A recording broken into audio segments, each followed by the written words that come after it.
Dadaan ako, baka bigla kang may sumirit. Mainit ang ulo ko at magulo ang isip, dahil ako ay nagising sa panaginip. Delikado to kapag hindi tinao, pagkabakamali baka gumalo yung kaso. Sabi mo noon na ilang paso, kaso lang nandito na ako, kaya sampalin sa mukha mo.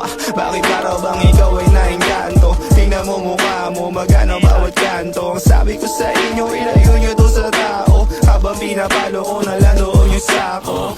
Teka lang ulit, paabot ng inhale. Yung ilong pa-vacuum na nagiging eraser. Kinikilig na naman sa tama para kung tinesa. Tapos sinabayan ko ng dog sa pool, malahimik. Kalasin sa bawal kaya walkie zigzag. Paningin ko para lahat ang upuan tindag. Pero kung may laman pa yan ang kinamahitad, kaya wag mo nang balakin na itesting ko po si Joseph Black. Sa'kin, pag may nawala wag mo nang hahanapin, kasi yung pake ko parang wala din sa'kin. Kahit naglabas ka ba ng ballpen, kung isusulatan ko merong magic happens. 1 up, 2 down, sleep mo nila sa kitchen. 8 lights straight, sabayan mo pa na feel sense. Samakan mo na din ang tatlong up doon sa basement. 2 bros, pagkasama di ka mabibitin.